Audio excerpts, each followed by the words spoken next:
Good evening, everybody. It's SEC Soccer here on the SEC ESPN Network tonight. It's the 17th-ranked Aggies of Texas A&M and the Crimson Tide of the University of Alabama. I'm David Ellison alongside his former All-SEC and Texas A&M great Allie Bailey. The Aggies come in tonight's game 10-3 on the season and 3-2 in the SEC. Meanwhile, Alabama is 4-7 into the year and trying to snap a four-game conference losing streak after an opening victory over LSU. Allie, two teams with a lot to prove tonight. There you see the 2015 SEC standings. Can the Aggies continue to climb up the standings, and can the Tide stay in the conference tournament race? You're right, David. Two very tough teams tonight. The keys for Alabama are to be able to combine and possess in their attacking third. They also need to limit Texas A&M's chances to gain confidence throughout the game. Lastly, they need to take advantage of their set-piece plays. They have been so dangerous on corner kicks this season.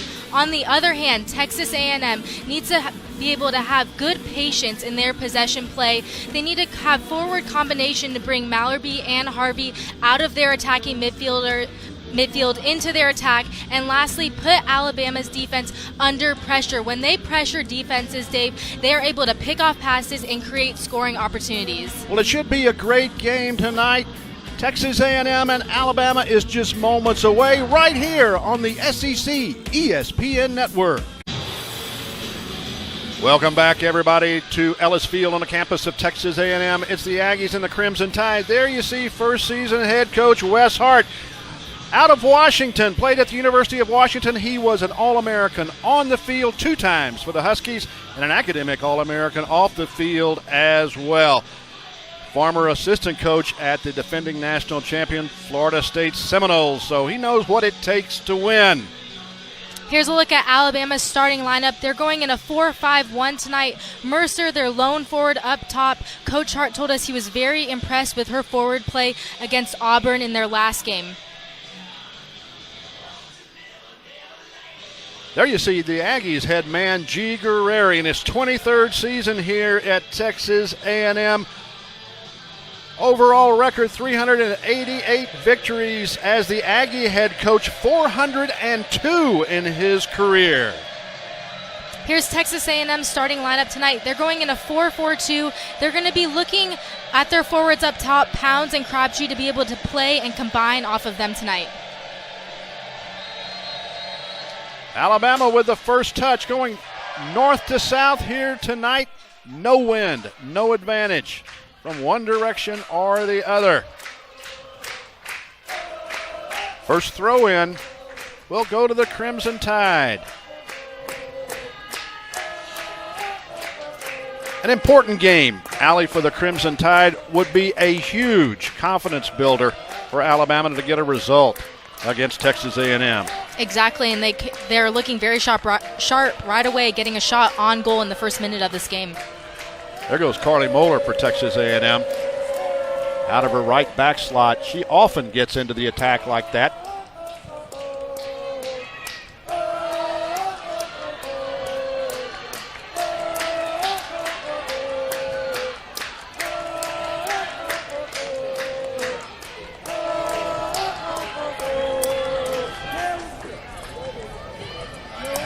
Aggies switch the field over to the near side to Michaela Paulson. Has played every minute for Texas A&M so far this season. We'll talk a little bit more about that later, but she is truly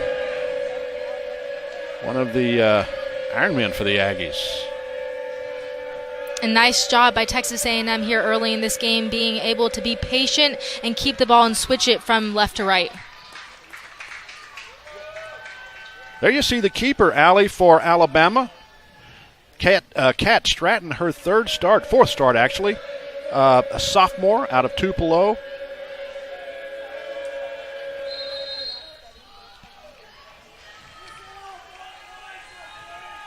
Looks like there was an offsides call there on Texas A&M.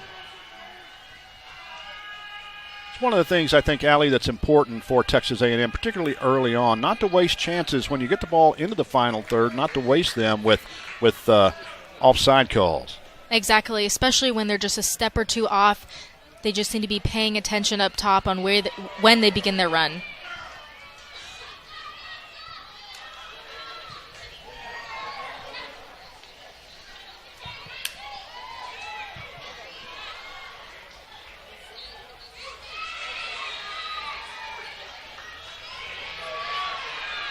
Jordan Meyer there chasing it down for the Tide.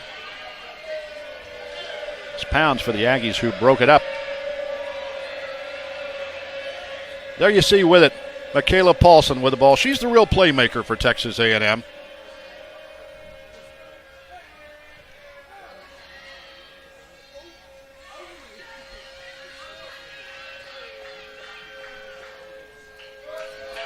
Emma Welch for the Crimson Tide. That's Grace Wright for Texas A&M. One of several players for the Aggies with national team experience. Wright for Ireland. She is a local product, College Station High School, but because of her grandfather, actually, she was able to play for the Republic of Ireland. That's Haley Pounds for the Aggies. The Aggies' leading scorer. And a nice job there. There'll be a foul called. Foul called on Texas A&M. Nice job there by Emma Welch. She did a nice job right here getting her body in between Pounds and the ball, and Pounds just grabbed her from behind. A little bit of frustration there, causing the foul.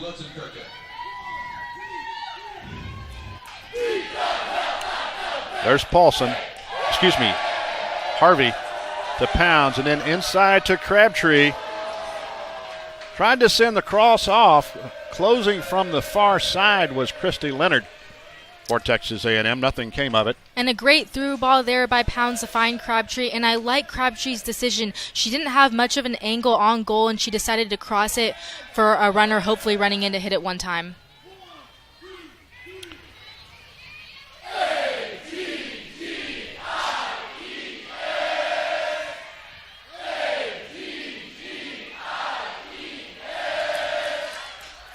Crabtree one more time. It's a shot off with her left foot, but it'll be wide.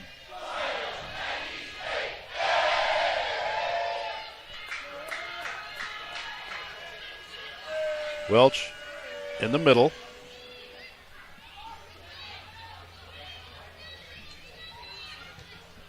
To Auburn Mercer, who will send a long ball in. Too much pace on it. It'll go over the end line, and Mia Hummel will take the kick for the Aggies.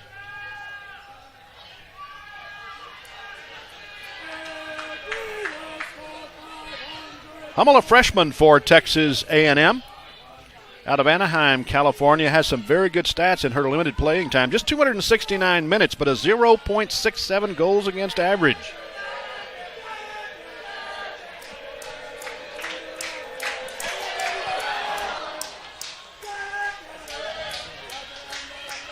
Something I think, David, that both teams need to take advantage of is that both keepers have not had many minutes tonight. They need to be tested. Both teams, that's something they should be doing tonight, I think.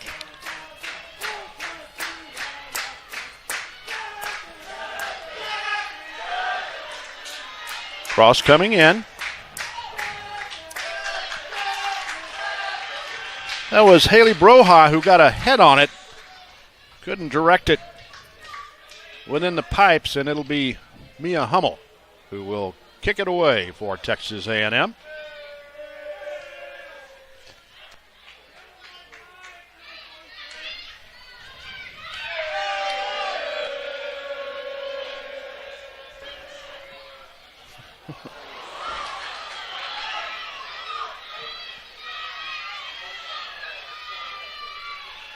There you see some of the playing time that the Aggies have logged this year. You've got 7 players averaging more than 80 minutes per game for Texas A&M. Allie, you have to wonder, as we go back first to Haley Pounds here, right at the top of the D, we'll drop it off.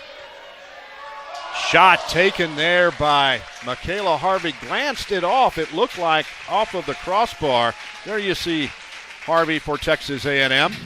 And a great opportunity here for Texas A&M. Pounds did a nice job of laying it back to Harvey. Harvey took a great shot. She got over the ball, just misses the top of the crossbar there. Well, we were talking about earlier, Allie. You've got Michaela Paulson, Michaela Harvey, who we just saw take that shot, Carly Moeller, Stephanie Mallerby. We haven't mentioned tonight Grace Wright, Haley Pounds, all of those players averaging over 80 minutes a game. At some point, does that begin, as you get later in the season, to begin to really take a toll on you? It definitely does, especially for the Sunday games. After playing 80, 90 minutes on a Friday night, the girls will start to feel it on a Sunday afternoon or Sunday evening. So it is so important for them to keep themselves on their off days, on their days in between their games, like, for example, tomorrow, Saturday, and rest, recover, and repeat next game. Hummel watches the ball roll into her hands and will send it out near side to Carly Moeller. That's Stephanie Mallerby for Texas A&M.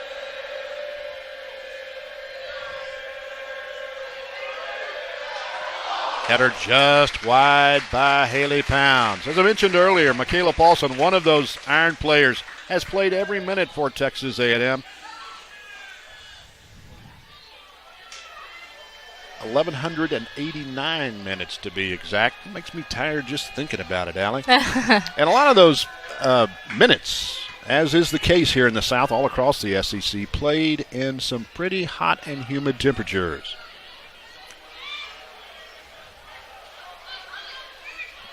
Nice job to settle that ball there by Auburn Mercer. Now to Broha. Slots it through nicely. But just as nicely, that was Ashlyn Harriman stepping in, and was able to break that up as Broha tried to slot it through to Mercer.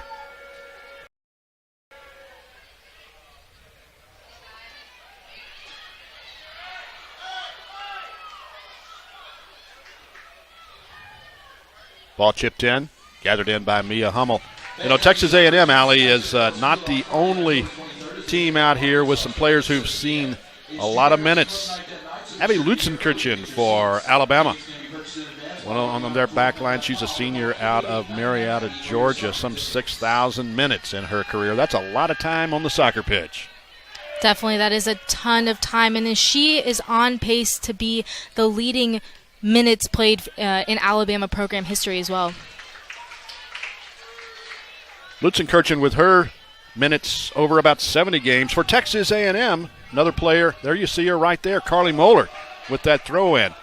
Number 3 for Texas A&M. She ranks 10th in the country and second in the SEC in terms of the number of career matches, with 81 matches, tonight being her 82nd.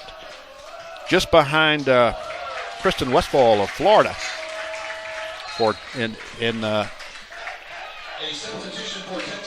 in terms of minutes played.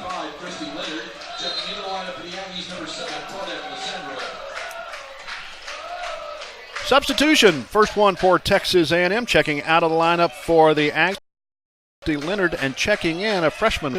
It's going to be Claudette Lissandro. Lissandro with a goal on the season. My broadcast partner here tonight, Allie Bell, appeared in quite a number of matches at the collegiate level. Hate to brag on you, but I believe it was over 100. 101, is that right, Allie? You are correct, 101 matches, all 4 years of my time here, every game.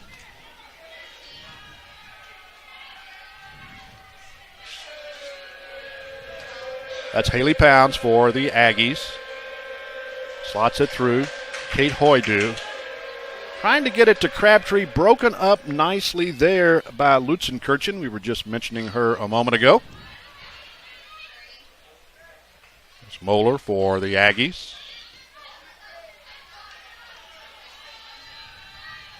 To Ashlyn Harriman.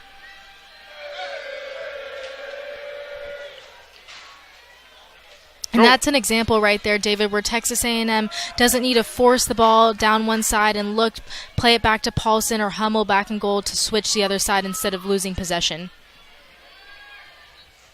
Paulson for the Aggies.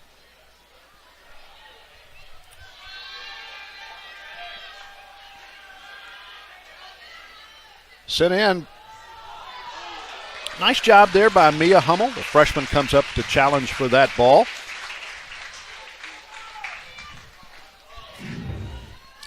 Yep, a great job there by Hummel. Came out Welch there right in front of her, but she was able to grab it and hold on to it as well.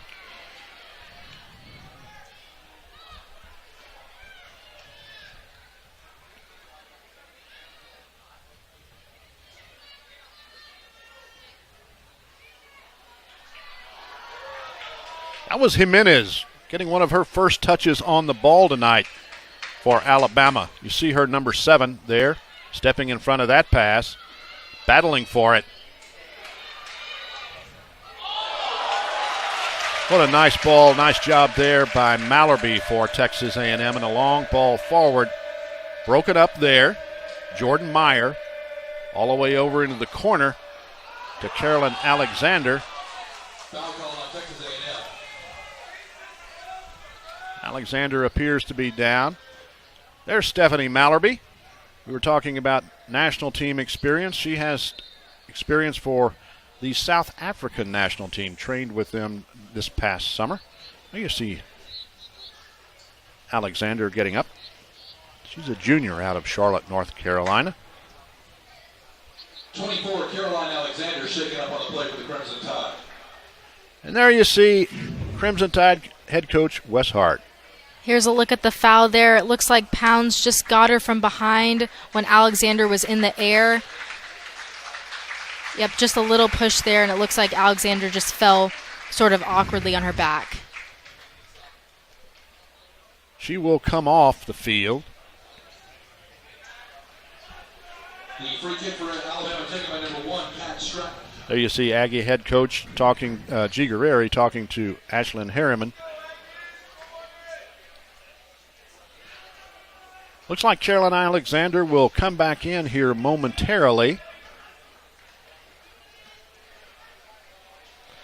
Of course, remember in the college game, once you come out of the contest, except in this case due to injury, where she just stepped off, she will be allowed to re-enter. But normally, on a normal substitution, there can be no re-entry in the first half.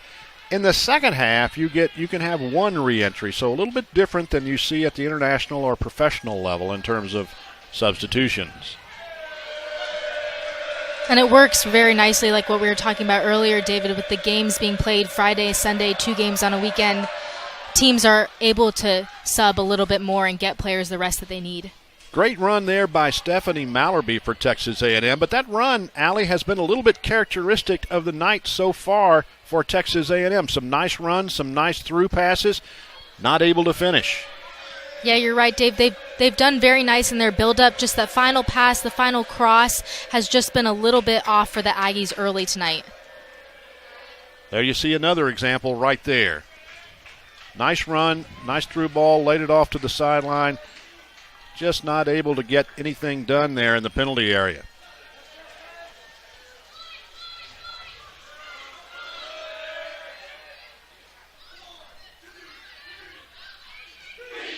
Broha out wide, near side to Welch.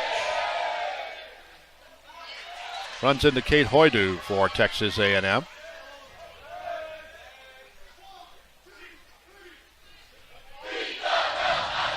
It'll be a throw-in for Texas A&M. Allie, we're about 15 minutes into this contest. What do you see so far? Texas A&M is doing a nice job in their possession build-up, but like I just mentioned, I think that their final ball in the final third, their final pass is just a little bit off. They have had some nice moments of putting a lot of pressure on Alabama's defense and able to win the ball. I think that if they continue to do that they'll be able to create a lot more opportunities in this half. And then on the other hand, Alabama, I think that they're keeping nice possession in the midfield, and I think similar situation for them as well. I think that they're able to find their midfielders and find their Jimenez up top and Welch out wide, and Mercer, their lone forward, but just their final last touch, cross, shot, just a little bit off.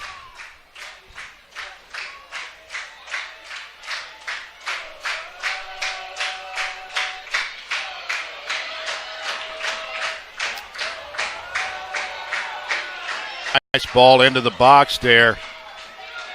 That's Emma Welch whistling a foul called.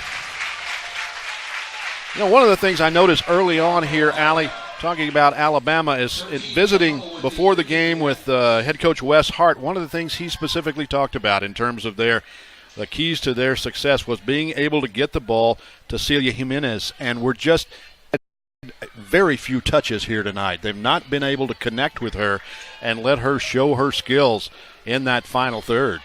A lot of some touches that she has had tonight, Dave, I think have been off intercepting passes from A&M's defenders, and she has looked a bit dangerous going forward, but she gets double teamed so quickly. She needs to be able to bring in A&M defenders around her and lay it off for one of her open teammates running forward.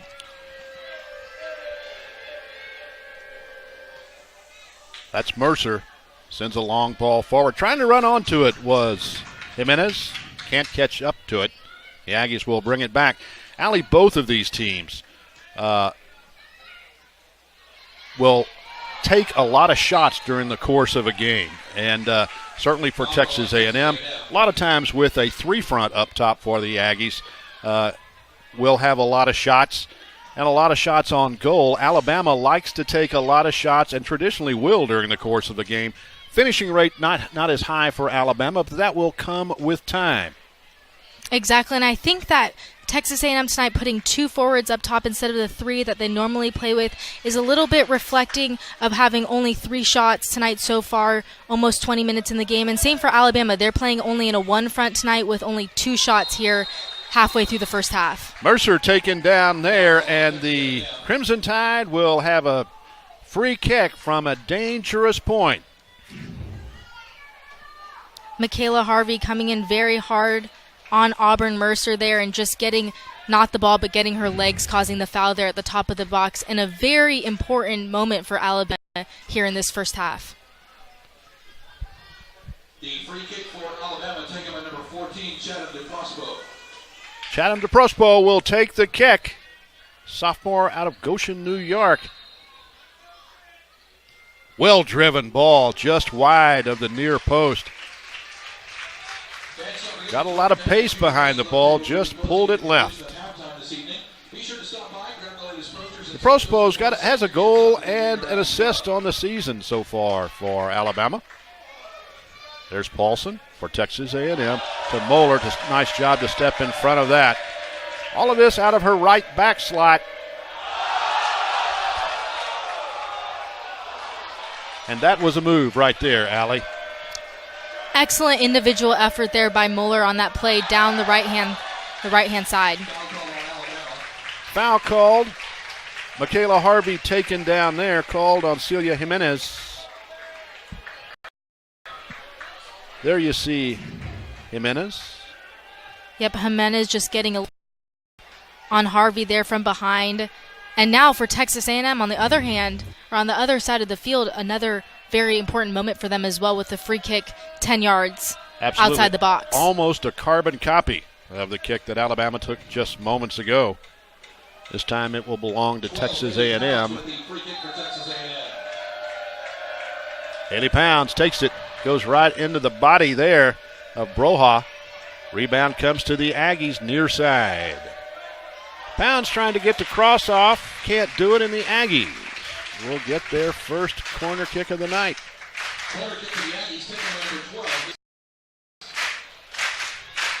Texas A&M are going to be looking to find the head of Harriman, Paulson, Hoydu here inside the box. Paulson has scored 3 goals this season off of corner kicks for the Aggies. Here comes the corner in.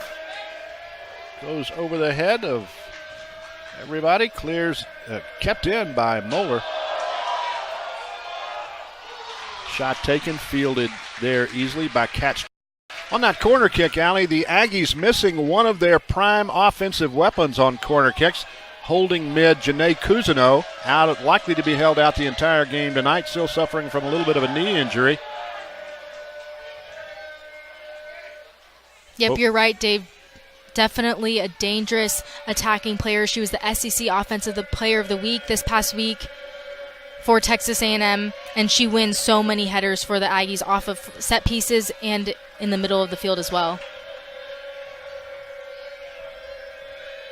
Mallerby will drop it back to Paulson for Texas A&M. Picked off there by Molly Maroney.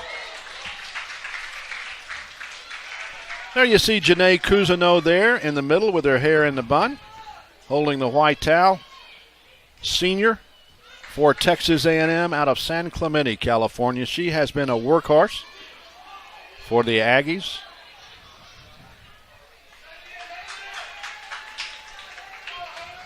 Goal kick for Texas A&M. Again, Mia Hummel in goal for the Aggies.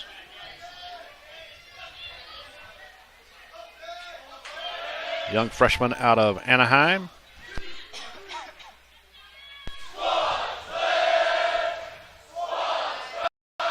Moeller sends the ball in. Crabtree unable to control it, and here comes Alabama back again. Broha sends out to the near side. Running it down over there is Auburn Mercer.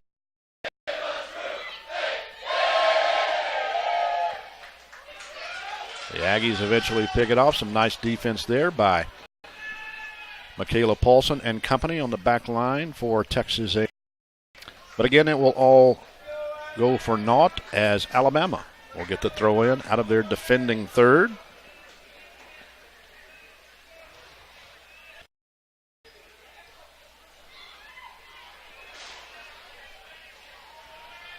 Jimenez lays the ball off, gets it right back. He's got 4 goals on the season to go along with an assist. Nice through ball, just a little bit in front of her target.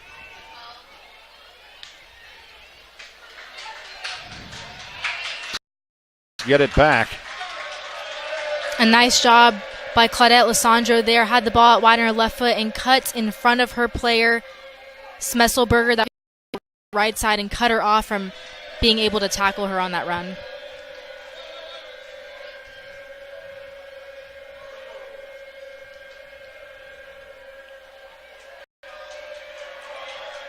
Pound shot just wide of the near post.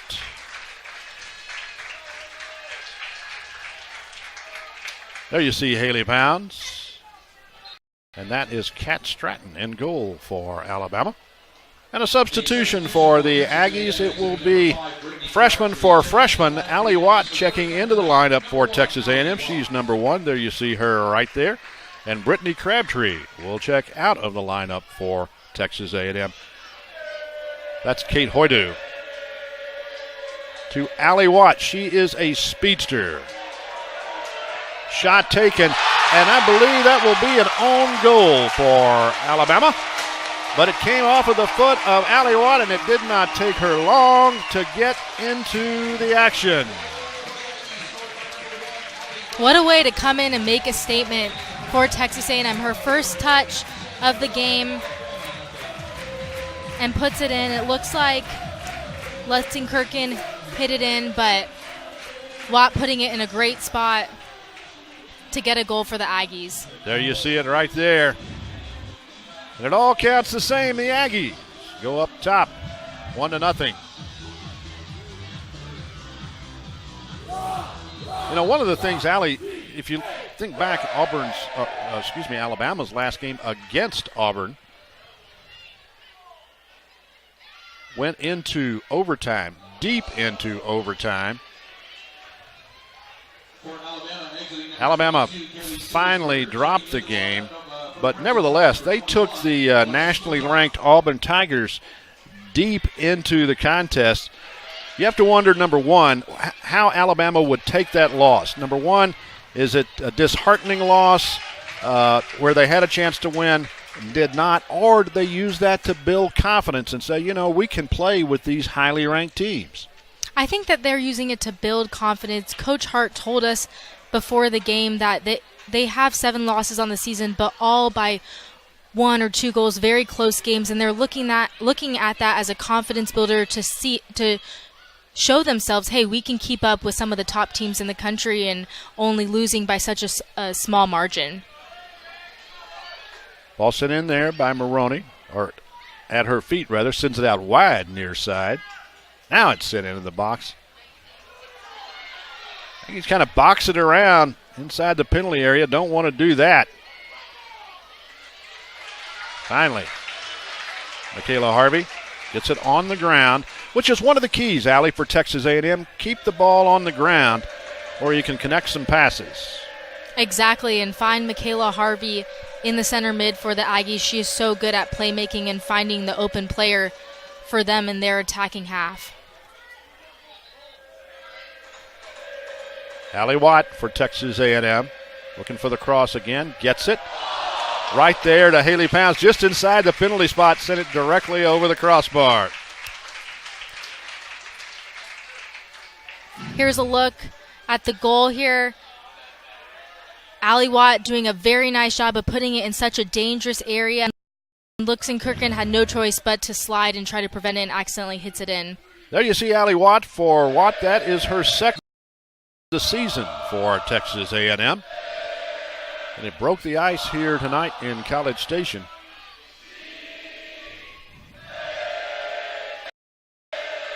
Throw in on the far side for Alabama.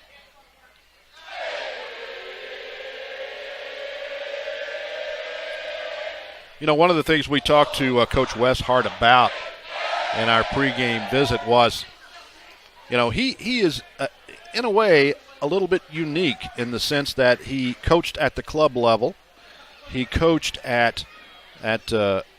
for a perennial title contender at Florida State. He was assistant coach, and there you see him again. That's the Alabama head coach, Wes Hart, in his first season. So he's coached at the club level. He's been an assistant coach at the college level, and now he is a head coach at a major college program. In addition, he was a college player, and he did well on the field and also was an All-American in the classroom. And so, you know, he can talk to his players from a unique perspective, having kind of been there, done that, if you will. Hey, he was sharing some of his stories with us about his team, and he definitely loves to be able to connect with his players. And he told us, I don't want to ask too much for them because I know as a former player and as an All-American and played at the professional level as well, what I can ask for them and what I can't ask for them just yet, being in his first season here at Alabama. Lissandro. Back to Moeller now with the ball for Texas A&M. Haley Pam on the end of that pass from Moeller, can't do it. Sent away nicely by the Alabama back line. And a substitution for Texas A&M. Checking out of the lineup for Texas A&M. Lissandro, and checking back into the lineup for Texas A&M is Emily Bates. You see there, first start since the game against Vanderbilt back on September 18th. She is a key cog in this A&M attack. 3 goals and 5 assists for the Aggies, and she's one of those players who makes everybody around her better. Watt getting the cross. Shot missed there. That was Bates almost finishing it after coming in just about 15 seconds ago. Cleared away nicely by Bama again. That was Jimenez. That's Grace Wright for Texas A&M. Back to Harriman, and they will swing it over near side to Paulson. To Moeller.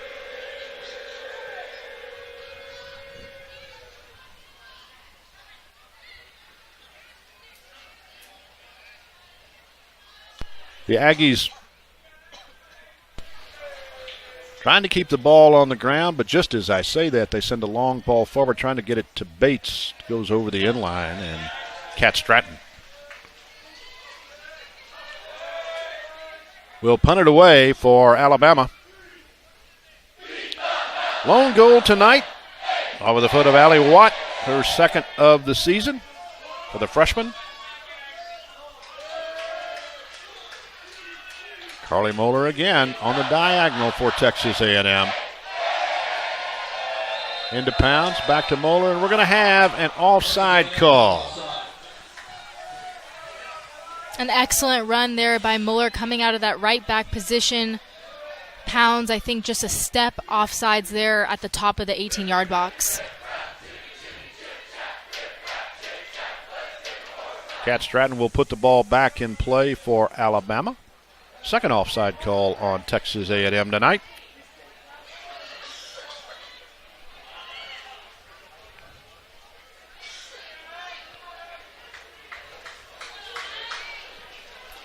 Of course, that group you hear in the background here tonight and at all Aggie soccer games, there you see them. That's the Maroon Militia support group for Texas A&M as the ball almost goes into the crowd. There you go, the Maroon Militia. The Aggies, of course, always very strong here at Ellis Field, have built a tradition of winning as Alabama gets the ball, just about get it inside. Sent it away again there by Texas A&M. Bama gets it right back. But a tradition of winning here. It's a tough place to play. Here comes Emily Bates. She and Allie Watt miscommunicate. Nothing comes out of that.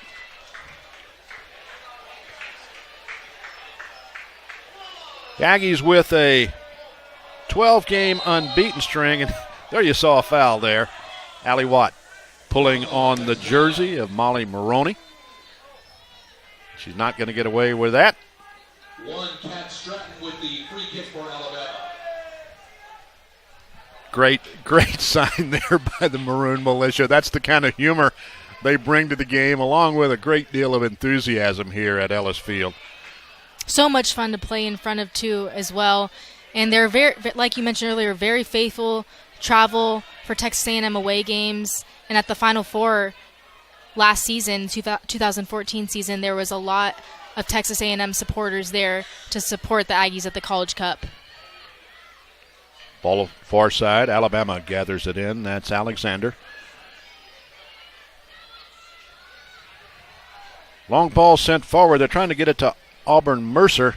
She can't run it down. The Aggies gather it in. Immediately turn it over.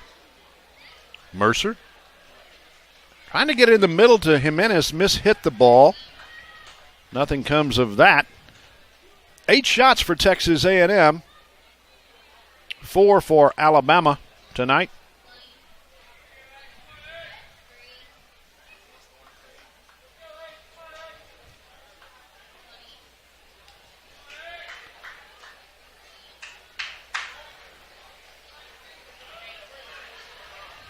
There's Grace Wright for Texas A&M.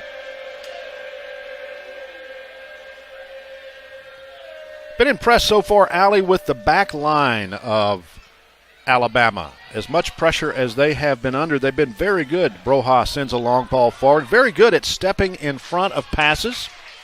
Definitely, I think that they've been reading the game extremely well, especially their center backs. Meyer and Luxenkirchen have been putting a lot of pressure on A&M's 2 forwards. When they get the ball back to goal, they're making it hard for them to turn and face up front.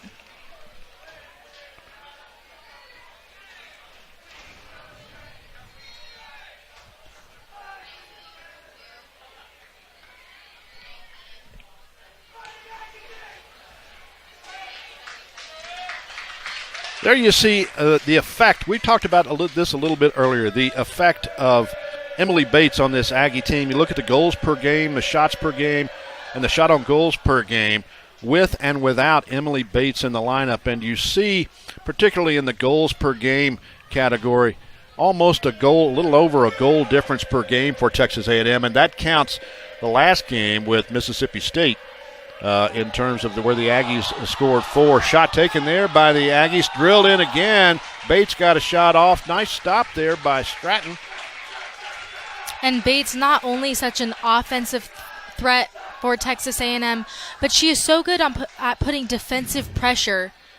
Here's another look at the play here. Bates and then Mueller. And another example there of Alabama's defense staying extremely strong and making it hard for A&M to get a quality shot off. But as I was saying, Bates so good on defense as well. She works so hard, just like Harvey, and they're able to win balls and create attacks for A&M by winning balls close to the goal.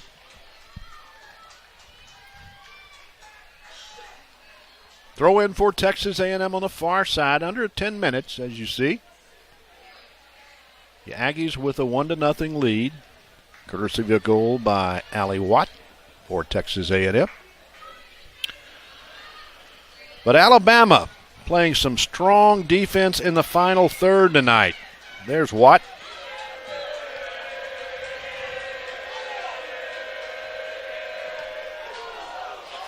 Ball bounces off of Mallory. And again, a nice block there by the Alabama back line. Carly Moeller keeps it in play for Texas A&M. Shot taken there, winning that one. I believe that's Emily Bates, as a matter of fact, as she got on the end of that, poked it right past Stratton in goal, and the Aggies take a 2-0 lead. An excellent job there by Bates. It looked like Stratton had the ball, but she stuck with the play. Here's another look at it, and slides it right past the Alabama keeper. Very opportunistic goal for Texas A&M and for Emily Bates, but that has been the story of her season for the Aggies. Her 4th goal of the year to go with 5 assists. The Aggies move out to a 2-0 lead.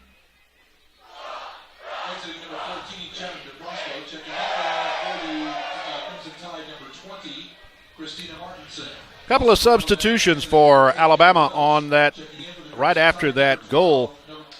Checking into the lineup is going to be Tori Gann. She is a freshman out of Pinson Valley, Alabama. Also checking in will be Christina Martinson.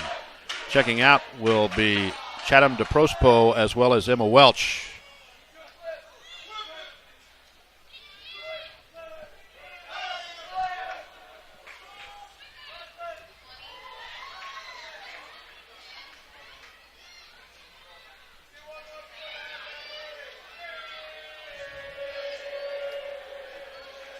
Alabama finally gets control of the ball.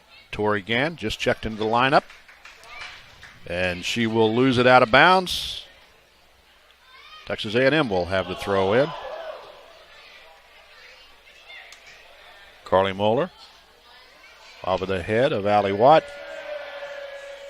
Bates trying to lay the ball off to Haley Pounds for Texas A&M. And Michaela Harvey crashing around there in the attacking half. Finally gets the ball and gets it out wide to Grace Wright, who will lose it. But the Aggies will get it back off of a throw-in. There you see Wes Hart, the head coach at Alabama. Grace Wright there with the throw-in, a foul. Just as Harvey went to get the ball for Texas A&M. There's Christina Martinson. Martinson, one of 2 international players for Alabama. She's out of Stockholm, Sweden. The other international is Cecilia Jimenez from Spain.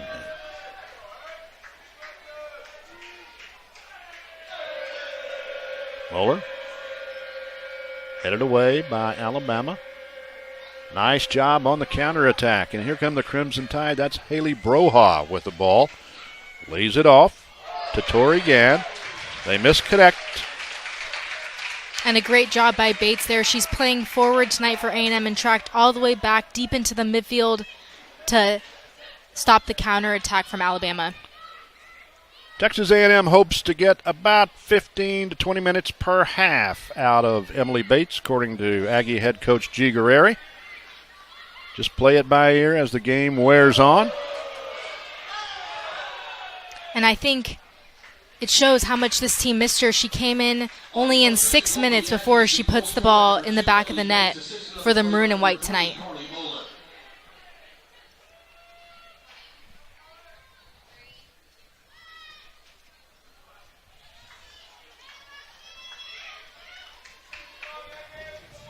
"11 shots for Texas A&M, 4 of which have been on frame.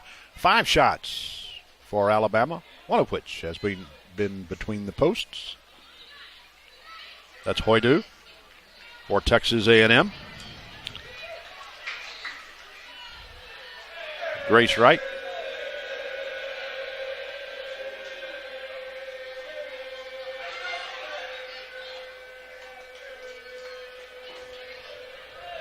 Carly Moeller.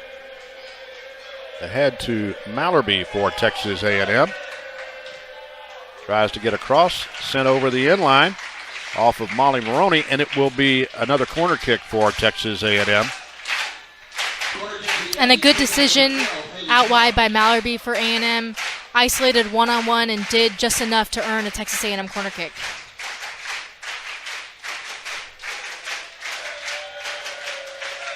A right-footed out-swinging corner kick. Nice job by Kat Stratton to come up, step off of her line, go up in the air to pick that ball off. There you see her. We mentioned a sophomore out of Tupelo, Mississippi. Good size, 6 foot tall. 10 saves on the year coming into tonight's game, a .667 save percentage for Stratton.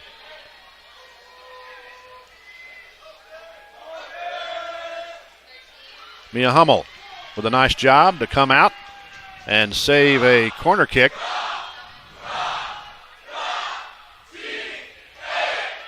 There you hear the Maroon Militia in the background, and you see Michaela Harvey with the long run. Lays it off to Pounds. Back to Grace Wright. It's Hoydu getting the rebound. Trying to slide it through, but not timed. The rebound comes to Bates. Harvey with the cross. Broken up nicely there by Jordan Meyer for Alabama. And cleared away one more time. Not out of the penalty box, however. Finally they get it out. Really impressed, Allie, with this back four for Alabama here. Under a lot of pressure all night long because Alabama has not been able to control the ball in the midfield. But they have withstood that pressure, I think, very well tonight so far. Yeah, they have done a very nice job. They looked like a little wall back there on that last play, just continuing to deny A&M's crosses to get anywhere near runners into the box. And I think that they're definitely keeping them in this game. How important is it for Texas A&M, for example, when you've got an Alabama who has shown some ability here in the defending third of the field? I say that despite the fact they've given up 2 goals here in the first half, but shown some ability in the defending third of the field.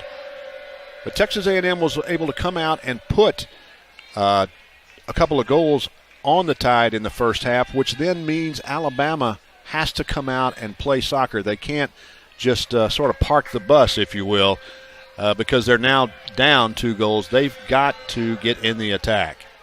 You're right, David. I thought that they came out the first 15 minutes of the game finding players up top, combining a bit, which I mentioned that they needed to do in the open, and I think the middle to end of this first half, they've kind of slowed down with that, so I would expect they're probably a little bit tired from chasing this A&M team a lot because they have been able to keep the ball well, but I would expect them to come out in this second half with a little bit higher pressure up top and more patience throughout their defense and midfield players. Carly Moeller for Texas A&M will take the throw in.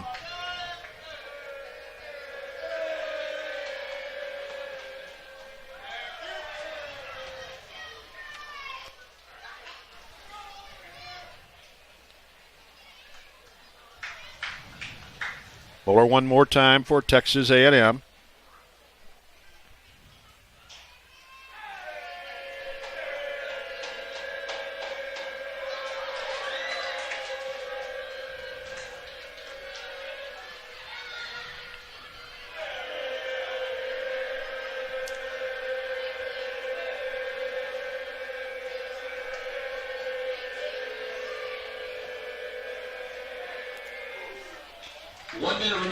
Nice job there by Stratton. And a nice throw to Gann, to Jimenez. Lost the ball forward, trying to hit a running Gann on the return pass, just a step or two out in front. But a nice idea by Alabama as they try to get the counterattack started.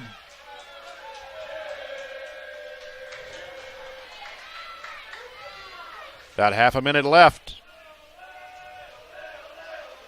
There you see one of the yell leaders for Texas A&M.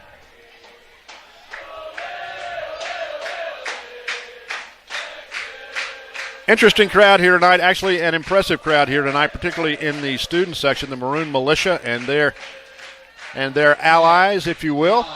The no football in College Station this weekend, so there you see them. So a lot of the students took this as an opportunity to go home for the first time this semester. But there you see Aggie head coach G. Guerreri. Aggies will go to the locker room with a 2-0 lead.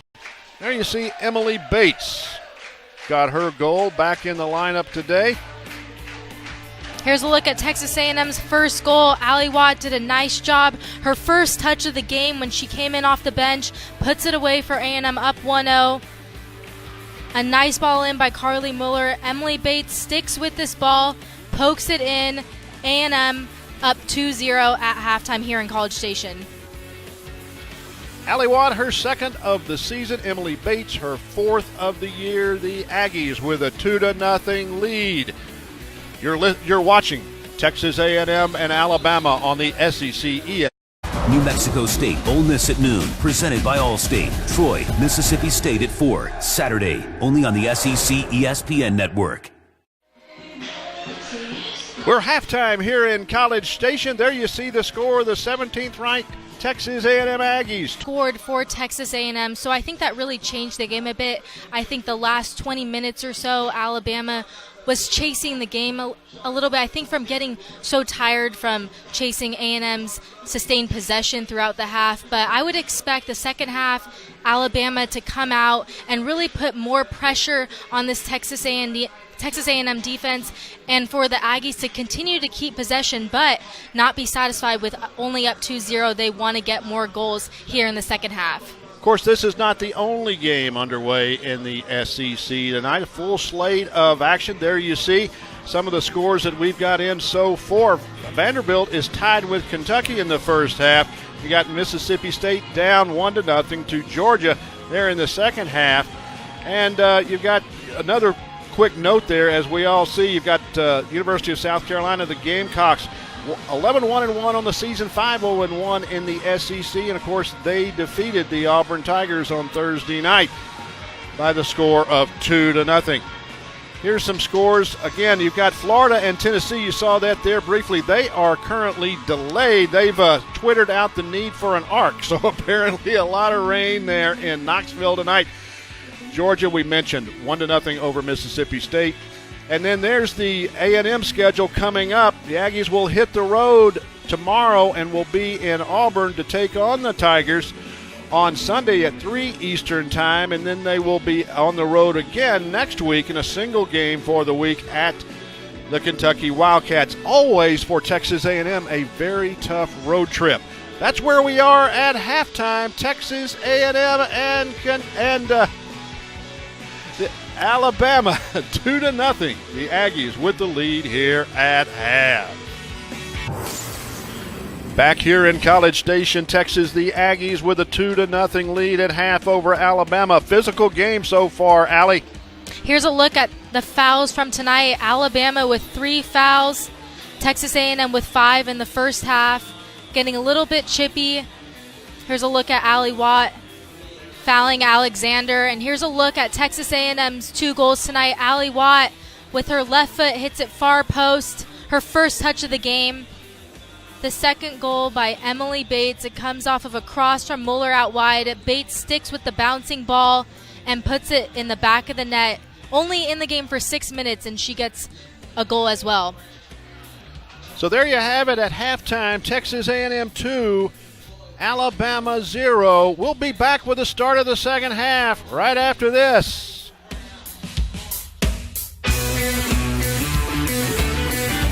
New Mexico State, Ole Miss at noon, presented by Allstate. Troy, Mississippi State at 4, Saturday, only on the SEC ESPN Network.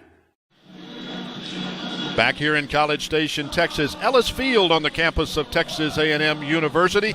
The Aggies with a 2-0 lead over Alabama. There you see the shots. The Aggies with a 2-1 advantage in shots taken. Of course, shots 4-1 for Texas A&M in terms of the margin on goal. And as Allie mentioned just a moment ago, 5 fouls for Texas A&M, 3 for Alabama. And you've got, Allie, a match where I think the stats fairly reflect, if you will, what's happened in the first half. Texas A&M with more time in the final third and have been able to produce more chances. There you see the rankings, the NCAA, the coaches poll. You see Auburn at number 8 and South Carolina at number 10. That will likely change next week. South Carolina will move up. Auburn will move down as a result of the Gamecocks' victory 2-0 over the Tigers. There is the second 10 with Florida, Texas A&M, and Kentucky. Kentucky for the first time in a while in the top 20. The Wildcats always a tough team. So a lot of strength in the SEC. 5 teams in the top 20. And more importantly, here is the RPI. That's really determines the seeding in the NCAA tournament, Allie. Yeah, it's kind of a complicated way that the NCAA seeds the teams for the NCAA tournament at the end of the season based on their strength of schedule, what teams have beat, who they have lost to, and luckily for Texas A&M being at number 34, they still play Mizzou, Kentucky, and Auburn, who are ahead of them in the RPI. Give you an idea how volatile it can be. Texas A&M was 17th in RPI, lost to Georgia, dropped to 41, and then jumped back up 7 points when they beat Mississippi State last week. But it becomes very, very important. And as soon as I get my degree in nuclear physics, I will probably be able to understand it. Michaela Harvey for Texas A&M. The Aggies move from north to south here in the second half, but just very, very little wind here in College Station tonight will not be a factor at all. Cross from Crabtree, trying to get it to Watt.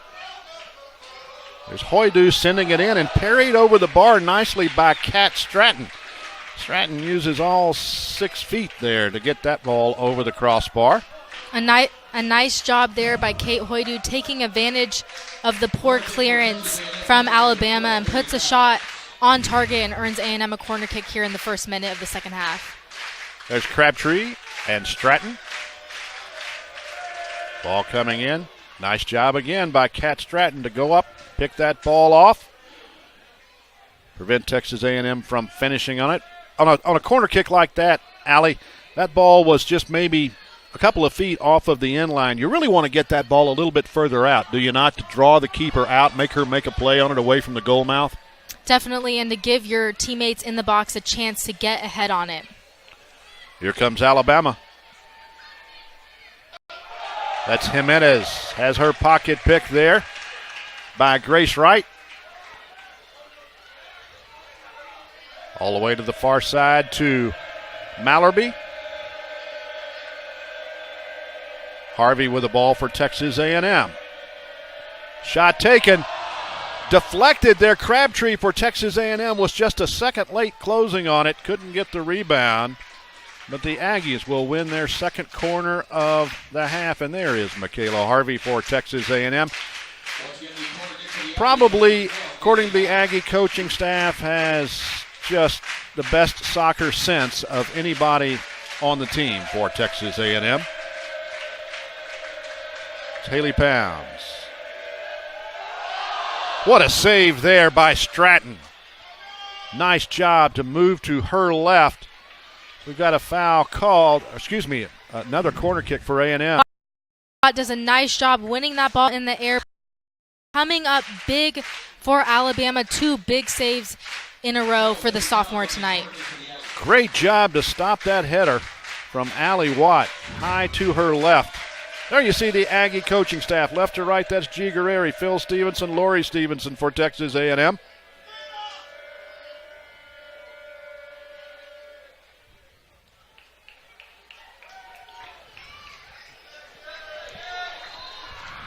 As we mentioned at the top of the telecast, there you see Aggie head coach G. Guerreri in his 23rd year at Texas A&M. 404 wins in his career. In terms of winning percentage, that is 6th in women's and college soccer. In total number of wins, he is 5th.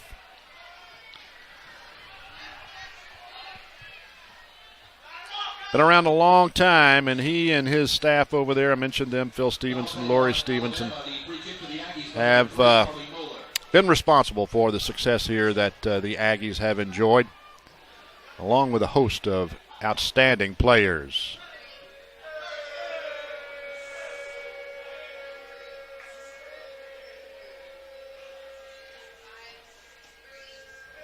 Aggies with the ball in the final third again. Michaela Harvey has her pocket picked over there.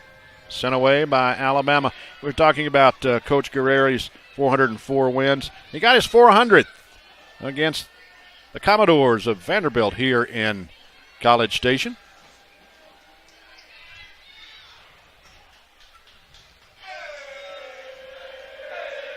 Harvey with the ball. Nice job stepping up there. Alabama defense.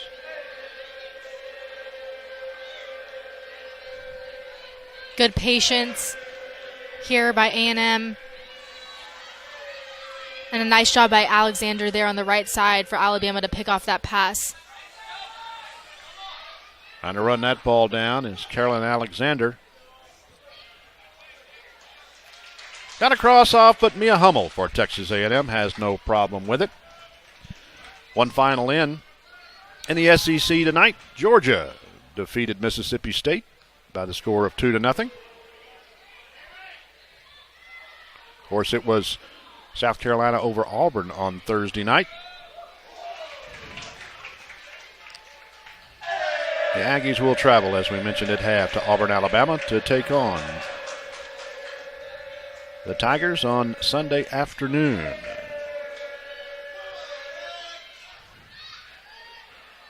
Be able to see that game as well on the SEC Digital Network, SEC Plus.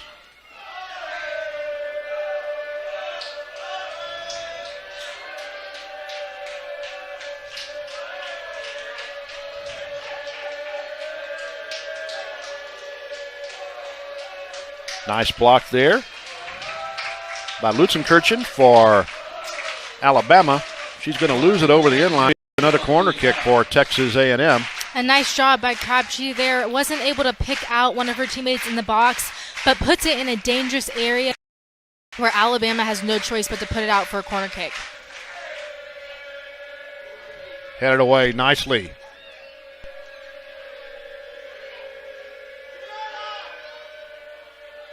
Lutzenkirchen chases it down. Can't quite clear it. The Aggies able to maintain possession.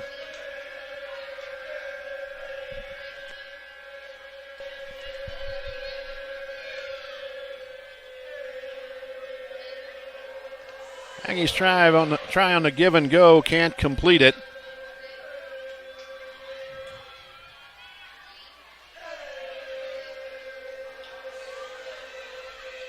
And a great job there by Alabama's forward, Mercer, forcing Paulson to play the ball in the middle. And they had their players there to step and intercept that ball. But I think that they need to do a lot better job of when they do win the ball about being productive and making good decisions with it, Dave. Well, you're right, and get Jimenez into the game a little bit more. I believe we're going to have a handball call on Alabama. It was Crabtree who tried to get the cross off, and it went into the body there.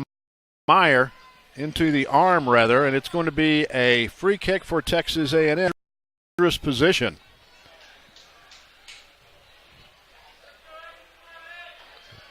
Be Carly Moeller who will come over to take it for Texas A&M, just outside the penalty area here on the near side. There you see Jimenez lining up the wall there for Alabama. Of course, the defenders there are required to be 10 yards away from the ball when the kick is taken. Another great save by Kat Stratton. She has saved at least 2 goals tonight here in the second half, Allie. Here's another look at it. Watt does a nice job of separating from her player, but Stratton, such a quick reaction to tip that ball over the crossbar. Allie Watt is all for Alabama changing goalkeepers, I think, to just about anybody. Kat Stratton has blocked two great headers here off of the head of Allie Watt here in the second half. There you see her, the freshman from Tupelo, Mississippi, or sophomore rather.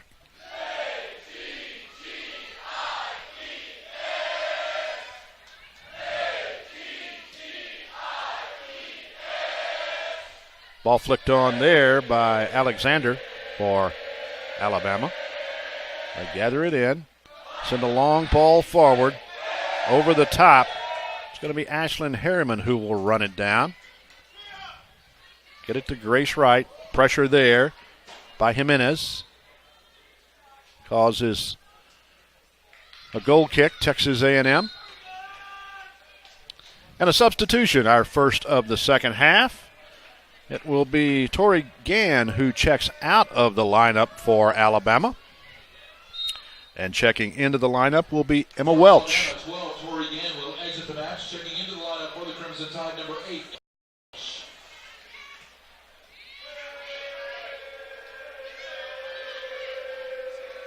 Pounds being defended there by DeProspo. Foul called. The Aggies put it back in play quickly. There you see our center official there. It's Brandon Artis. Done a good job tonight. Hasn't had to issue any cards. Call the necessary fouls, but generally let the players play. 6 fouls each team tonight.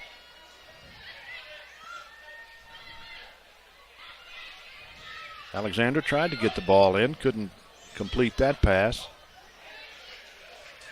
DeProspo had it poked away from her. Allie Watt with a step over move. And you see Allie Watt in the sprinter speed. Shot taken, fielded there by Stratton. But you saw Allie Watt's breakaway speed. She was a state champion in the 4x200 meters in Colorado. Set a state record as a senior in high school. A freshman here at Texas A&M.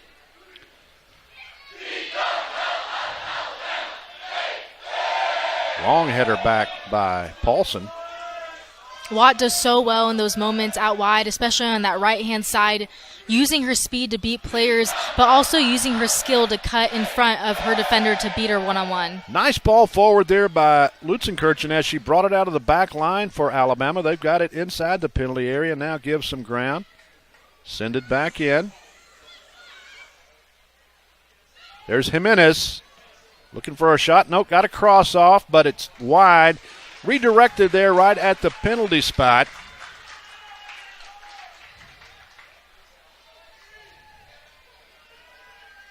Jimenez, outstanding player for Alabama, and talking to head coach Wes Hart for the Crimson Tide. Wants to get her with the ball at her feet in the final third, and you got a little bit of a taste why it is that they would like to do that. And really tonight hasn't had that many opportunities for Alabama. If they want to get back in this game, they're going to need to do that, Allie. Exactly right, Dave. And she needs to demand the ball from her teammates. She is so skillful and has such a physical presence, especially up in that final third. She's so good with her back to goal to turn and get shots off. They need to be able to find her more in the second half. Free kick for Texas as Michaela Harvey, number 77, was taken down. Ball comes in from Moeller. Sent back by the Crimson Tide, and Moeller will chip it back in. This will be into the screen behind the stands. Hit a 7-iron there. Probably need to drop back to a wedge.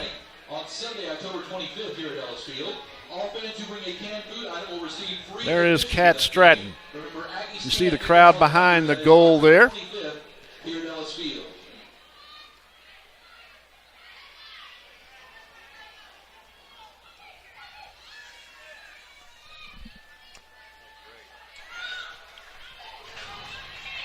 A nice job by Alabama's Alexander there to get all the way up the field out of that right back position and to put A&M in a dangerous position here in their defending corner. However, it looks like she fouled Harvey there on that play. Yep, I believe we're going to have our first warning issued tonight. Yep, Harvey clearly has the ball and won it. and Alexander looks like she shoved her a little bit from behind for a foul there deep in A&M's half. Don't have any stats on this, but I would have to guess that Michaela Harvey, one of the more fouled players in the SEC. Part of it is a way to slow down her play, I would think, Allie. You would know this better than I, but I think also she is very good at drawing fouls. She is very good. She knows how to get her body in between the player and the ball at the right time. And she also is one of the best players in this conference, and I think that a lot of the teams that play A&M know that and know how dangerous she can be. Allie Watt ahead to Brittany Crabtree. Will take a shot just off the post. An excellent job there by Crabtree. She saw that she did not have an Alabama defender on her back, was able to turn and face the goal in a dangerous position and puts a great shot on goal. Here's another look at it. Just misses the goal wide. I think hits off the post a little bit there. Crabtree on the season, 2 goals and an assist. She's a freshman, another one of the freshmen for Texas A&M out of Corinth, Texas.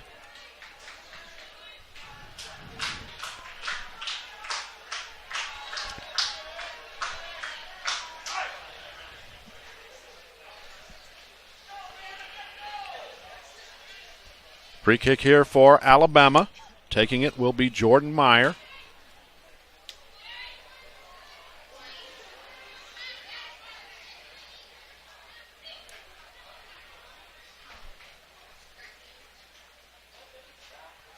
There's Mia Hummel. And a great decision there by Hummel. She saw the ball was rolling to her feet. She was able to control it and force Mercer up top to exert some of her energy to force her to pick it up and continue play. Stephanie Mallerby for Texas A&M, brought down from behind. There you see Mallerby, a goal and 3 assists on the season. She's a sophomore out of Temecula, California. Does an outstanding job. Doesn't end up with a lot of goals, but goals are made possible because of her play.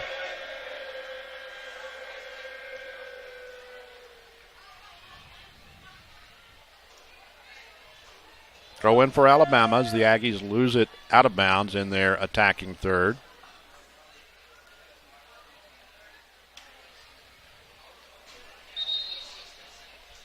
We've got a whistle and a substitution. A couple of players for, actually 3 now for Texas A&M, I believe. Nope, 2 will enter the contest for Texas A&M.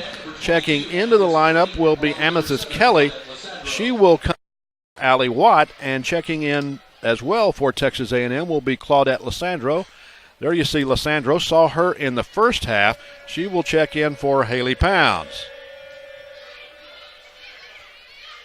We talked earlier, Allie, about the number of players for Texas A&M who average more than 80 minutes.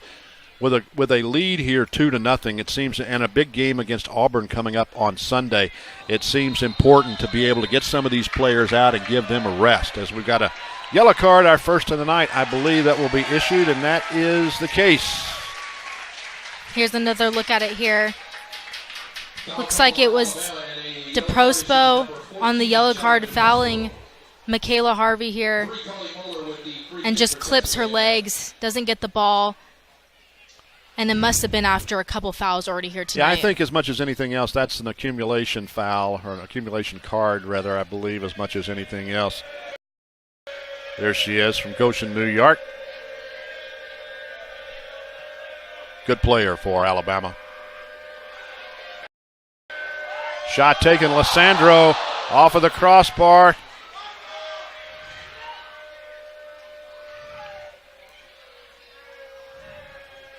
It may have been that Stratton got a hand on that, not quite sure.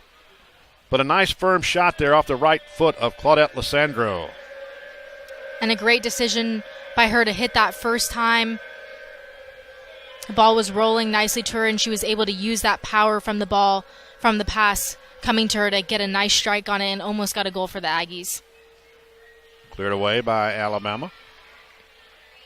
Like you were mentioning earlier, Dave, about A&M with some substitutions here, I think that they're definitely going to start rotating some of their players in and out, and I think some of the players, Pounds and Watt that just came out for A&M will come back into the lineup to give some of their other starters a break as well. Amethyst Kelly for Texas A&M. There you see number 22. She's out of Longview, Texas. Was an incredible athlete in high school, played just about every sport there was to play, and even the youth coming up played baseball, not softball, but baseball. That's awesome, and she is not a natural forward. She is a natural defender, but head coach G. Guerreri and Phil Stevenson have been putting her up in that forward position and love her work rate up top. Flip throw by Kelly, sends it in. First time we've seen that tonight. Carly Moeller for Texas A&M also has a flip throw. Just pulls that one out on special occasions, I think, but that's the first time we've seen it from somebody other than that player right there, Carly Moeller.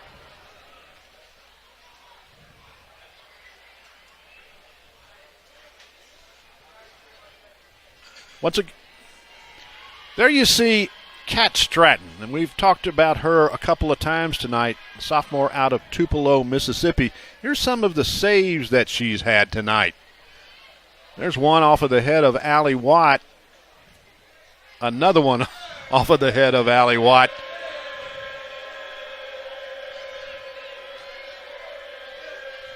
Back to live action now. And Stratton has definitely kept this game from being 4-0 to only 2-0 for the Alabama Crimson Tide right now.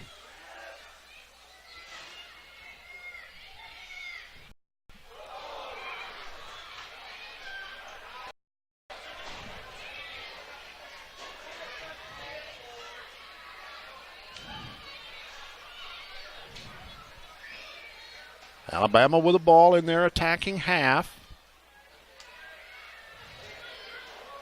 And a great double team there by Mallerby. Paulson did a nice job of poking the ball away, and Mallerby was coming for the double team and was able to win it for Texas A&M. And a nice possession, patient switch over here to the left side. Crabtree for the Aggies to Lysandro.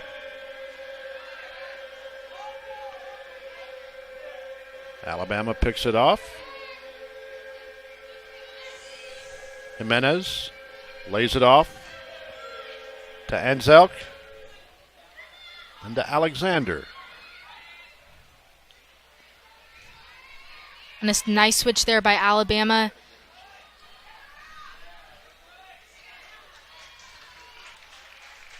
Looks like the ball just rolled out of the reach there for Zhang there on the left side. Finally underway in Knoxville, Florida, and Tennessee are tied at, Tennessee and Florida just underway. They had a long, into the 34th minute, had a long rain delay there tonight. And it is tied 1-1. You know, some people, Allie, would look at the standings. You've had over the last, since Texas A&M has joined the conference, it's been the Aggies and the Florida Gators who have finished either 1-2, either in the regular season or in the conference tournament. And, of course, the Aggies and the Gators both down in the standings a little bit this season. Still, both should qualify for the NCAAs. Brittany Crabtree, penalty area. Had a shot there. Missed a touch, got a little bit too much pace on it, and could not finish. There you see Crabtree. A very good recovery run by the senior captain, Luxenkirchen, for Alabama. Prevented Crabtree from getting the shot off, and he was able to earn a foul right at the top of the 6-yard box there. Goal kick coming up for Stratton. We were talking about standings a little bit. You look at Florida and Texas A&M. Texas A&M in 5th, Florida down in 7th. But as much as anything else in terms of Texas A&M and Florida, not so much a bad year for either one of those teams as it is the rest of the conference getting better, and particularly, if you will, what would have been the bottom half of the conference, all of those teams better this year and than they have been in the past, and the level of play, if you will, from top to bottom has been compressed. You're exactly right, David. This conference is just so competitive, and it's showing this season so far. One final in we mentioned to you earlier, Georgia defeated Mississippi State 2-0, and with that, Georgia moves up with 6 points now, moves off of the bottom of the standings.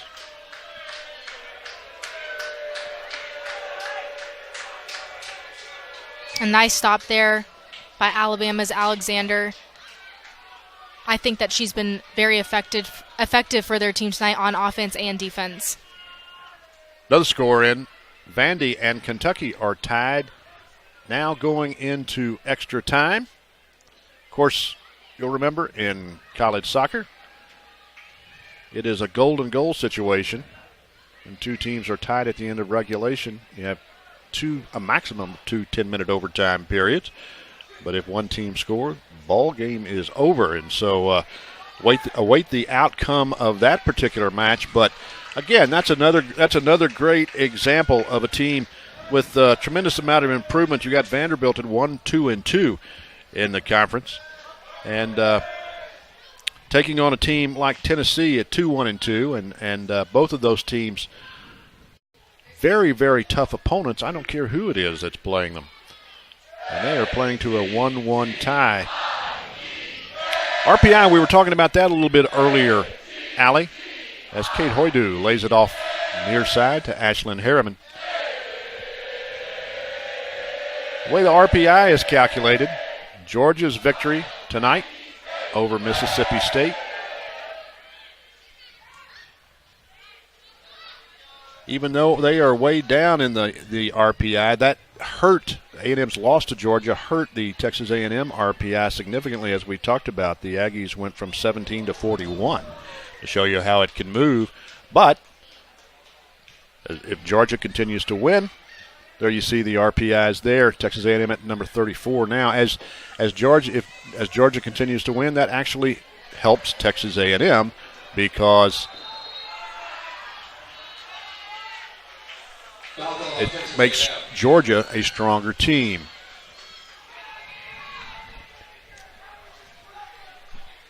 There you see Michaela Harvey for Texas A&M. Here's another look at the foul. It looks like Harvey just clips Welch from behind there. And a dangerous opportunity for Alabama that they need to capitalize on to get back in this game tonight. Free kick for Alabama. Top of their attacking third on the far side. It will be taken by Jordan Meyer.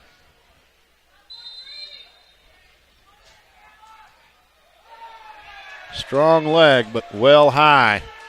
Speaking of Meyer, I was mired in an explanation of the RPI. Remind me not to do that again, Allie. Again. It is a very complicated subject. I will take it up again after that nuclear physics degree. Substitution for Texas A&M, checking back into the lineup will be Emily Bates. There you see her checking out of the lineup, Amethyst Kelly. Seeing Bates in the second half, this will give her, we'll expect that she would finish out the game, give her about 18, 19 minutes here in the second half, which is about the plan that Texas A&M had coming into the game in terms of getting her back on the field and getting her some live action as she comes back from the knee injury that she suffered. This is her first appearance since Vanderbilt, which was earlier in the season back on September 18th.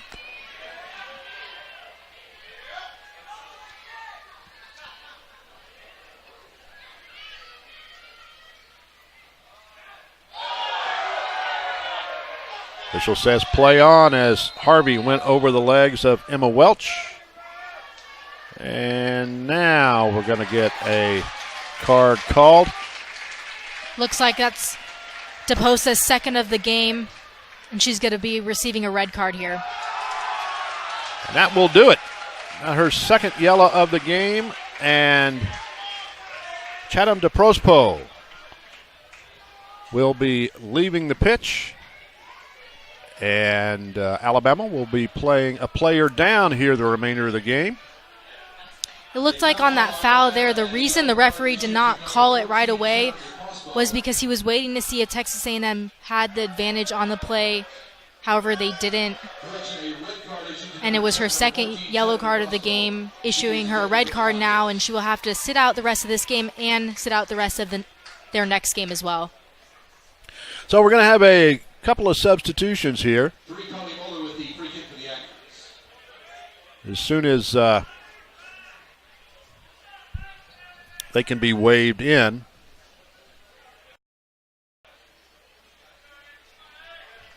Get those in just a minute. There you see our center official, our referee, Brandon Artist.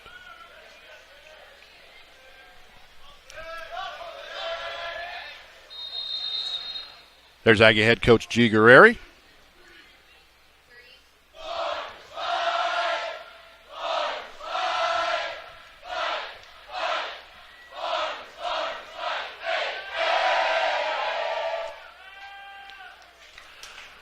So Alabama now leads the league in red cards. Not a desirous stat, but nevertheless the case. And so, Allie, let's get these substitutions here. First, for Texas A&M, checking out of the lineup, it's going to be Claudette Lissandro, and checking back in will be Haley Pounds for Texas A&M. And for Alabama, checking into the lineup is going to be Molly Maroney for Emma Welch. So, Allie, first of all, have you ever had a red card? I have not. I am not surprised. You're way too nice a person to get a red card. Now, talk about the difference between yellow cards and red cards, if you will. Well, in the college game and in the NWSL as well, if you get 5 yellow cards during the season, you have to sit out a game. So although receiving a yellow card during the game does not mean you have to sit out that game or sit out the next game, but if you do accumulate 5 yellow cards, you do have to sit out a game. So it's definitely something that players watch out for, especially aggressive players that receive yellow cards. 2 yellow cards in a game will translate into a red card, and you will be dismissed from that contest as well as disqualified the next contest. Exactly. That's the case with DeProspo. And you can get then a straight red where the referee will forget the yellow altogether and you will go straight to red. And that's really for an egregious penalty, egregious foul rather, that can cause injury or harm. You could also receive a red if you are in a scoring position and are about to score a goal and are fouled and prevented from scoring the goal. The defender who does foul will receive a red on that type of play. And you could see there just now on the screen, DeProspo has to get escorted out of the game and has to sit in the locker room for the remainder of the match tonight. That was Mallerby to Harvey.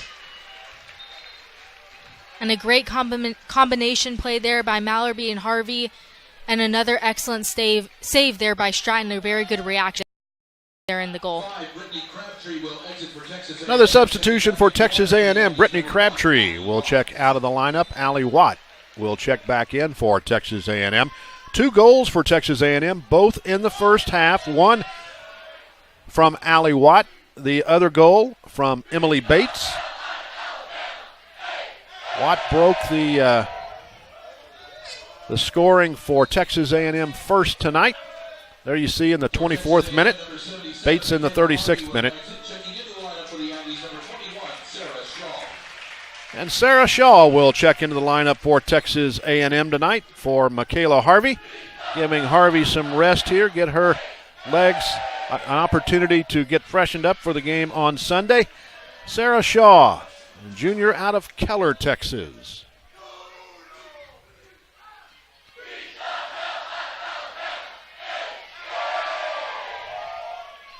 Here on the near side, chesting that ball down is Alexander. Sends a long ball forward. Trying to get on the end of it is Auburn Mercer We mentioned in the open Mercer for Alabama. You saw her there, number 19. She's out of Matthews, North Carolina. Had never started in the forward slot for at the college level, and got her first start in the last game because of a red card to another Auburn player. And head coach Wes Hart was so impressed with her up top for the Crimson Tide that he started her there tonight.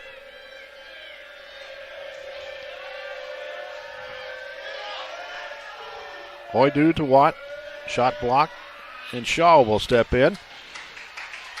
Take a shot, sends the left-footed shot wide of the post. There you see Sarah Shaw. Doesn't see a lot of action for Texas A&M, but a very valuable player on the roster for the Aggies. In terms of the support she gives her team and the quality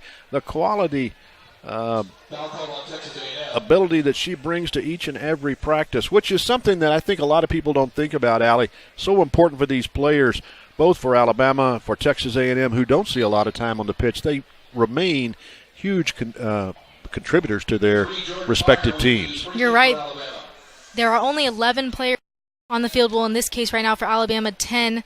But all the players that aren't in the game that help their team at practice, they help them get better and help them prepare for big games like the SEC conference games. That's Mallerby for Texas A&M.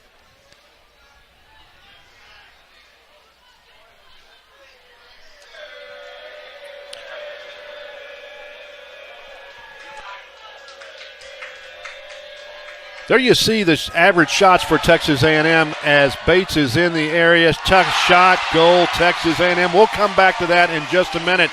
Emily Bates back on the field in the second half, and not long after finds the back of the net.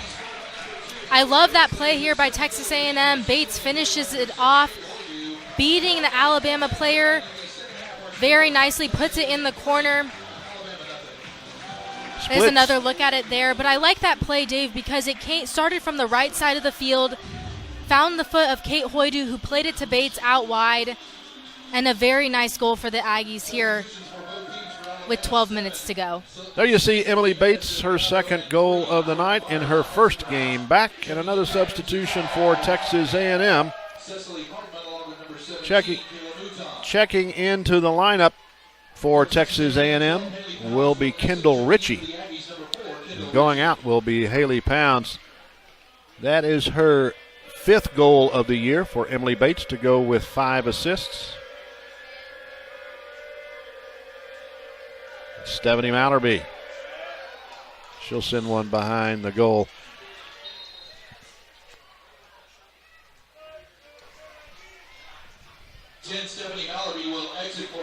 And another substitution for Texas A&M, as you see Aggie head coach G. Guerreri.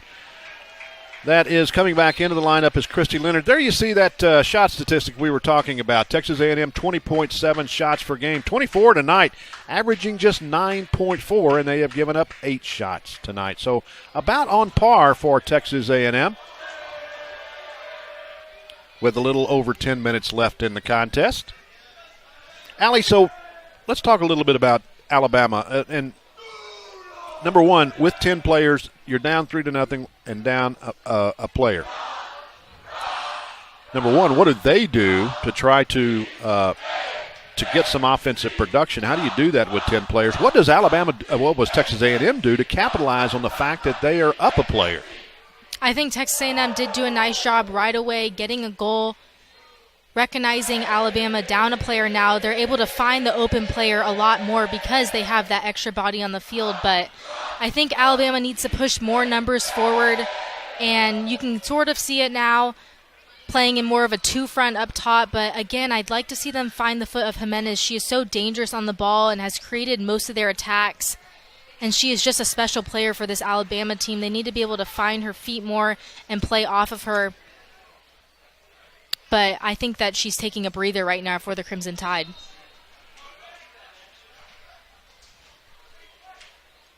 Another substitution for Alabama and one for Texas A&M as well. Checking into the lineup for Alabama will be Taylor Hartramp, checking in for Auburn Mercer. And for Texas A&M, going out of the lineup, Emily Bates, and checking back in will be, I believe that will be Amethyst Kelly for Texas A&M. Yes, it is.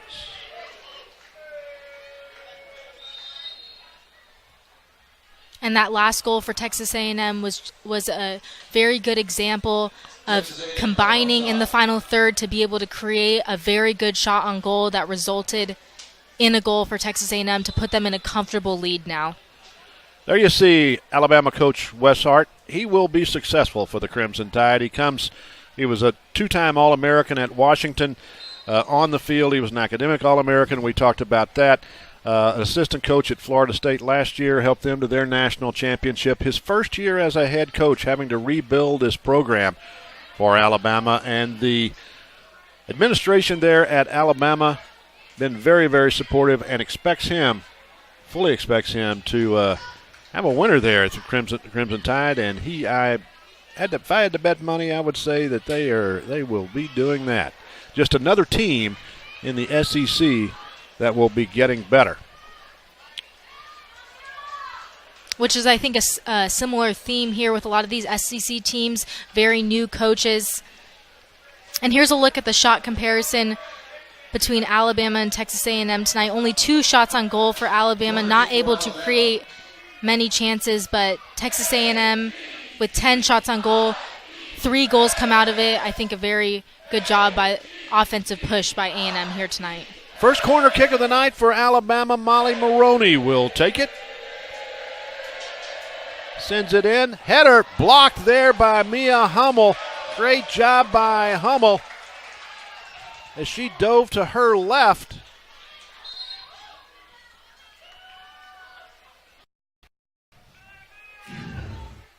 Here's another look at the save. Hummel does a great job.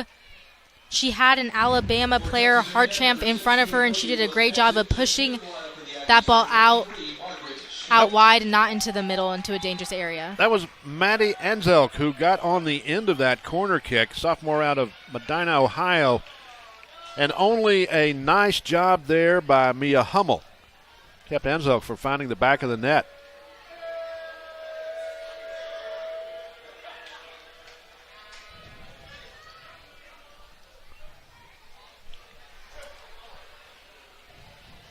Substitution there just briefly for Texas A&M. At that last change, Margaret Schmidt checking into the lineup for the Aggies for Kate Hoydu.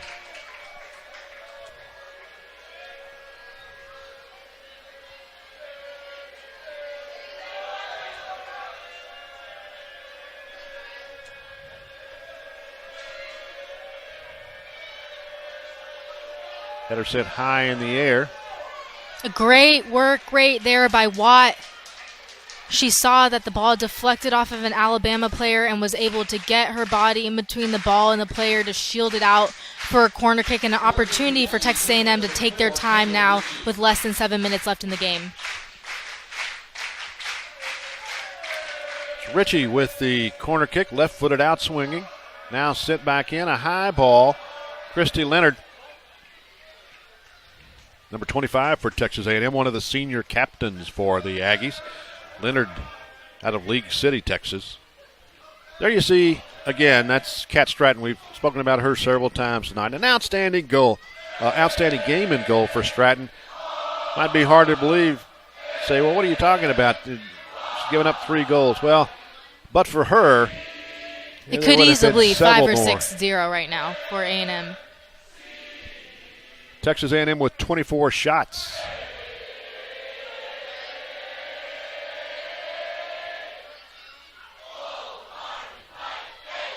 Shot taken there. Margaret Schmidt's got a one-hop in to Kat Stratton. Fans, you can get your first look at both the men's and women's basketball teams at Plaza Palooza happening next Friday night starting at 10 o'clock. On the plaza just outside. Ball sent away by Admission is free to the public. Stratton. Free food giveaways and performance by our favorite Texas A&M rapping professor, Reginald Stuckey. Don't miss your chance to be a part of the action. There you see the upcoming schedule for the Crimson Tide. On Sunday, they'll be home. Tuscaloosa taking on Tennessee, the Volunteers, and then they'll go on the road against Georgia and then back home against a very tough Missouri Tiger squad. Missouri always a very physical team under head coach Brian Blitz. Doing an outstanding job. So 3 tough ones coming up for Alabama, but of course it's the SEC, and just about every one of them is a tough contest. Looks like Christy Leonard for A&M is going to be taking this corner kick, and she's left-footed and has a nice left-footed bend and going to be looking to put that ball right on top of the goalkeeper and finding the head of Michaela Paulson.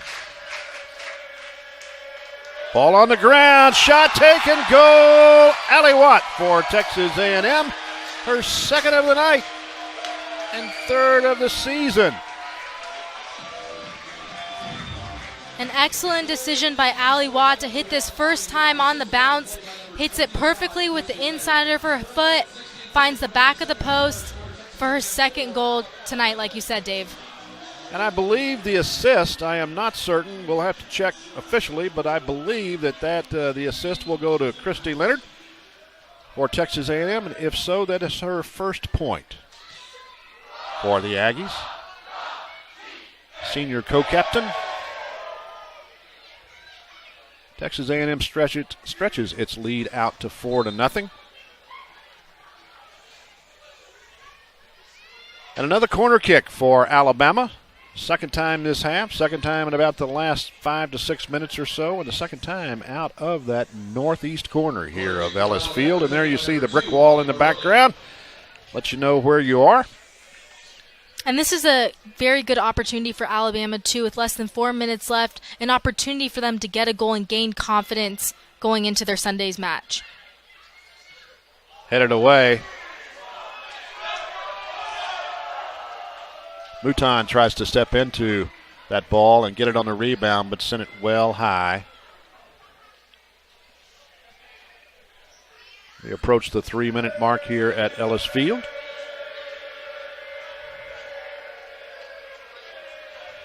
Watt sends it in.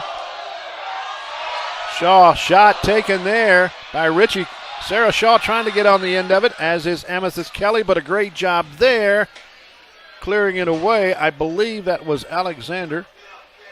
No, that was, that was Anzel.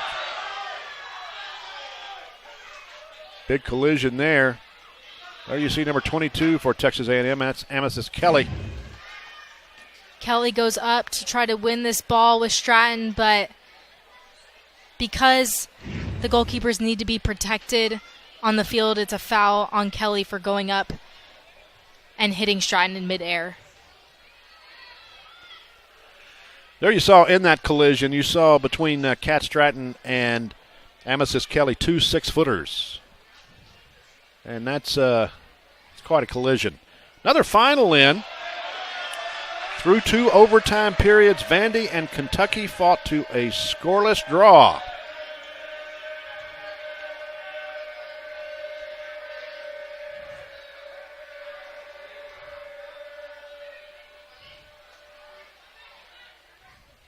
Paulson wins the ball for Texas A&M. And Grace Wright will send it back to Mia Hummel. Hummel about $142 away from her second consecutive shutout in goal for Texas A&M.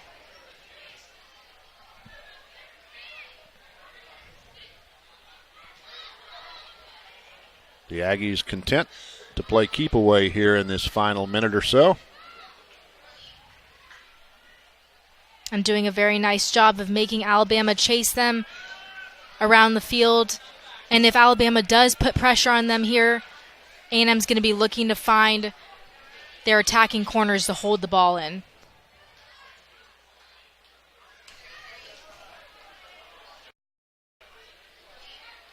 One minute remaining in the match. 1 minute.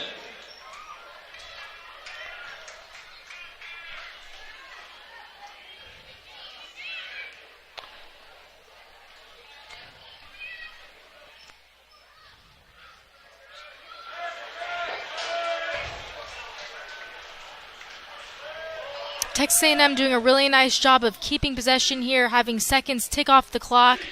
But I'd like to see Alabama push up their players here and try to get one last attack here with 30 seconds to go.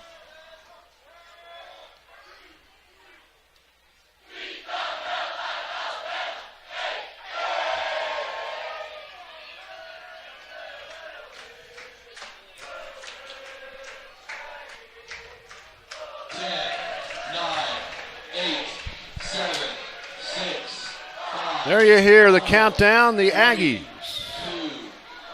will move to 4-2 in SEC play with a 4-0 victory over the Crimson Tide of Alabama. There's the Maroon Militia setting off the confetti. There's Aggie head coach G. Guerreri as well as Coach Wes Hart for Alabama. And the Aggies move to 4-2, and as you see there, their 23rd consecutive winning season.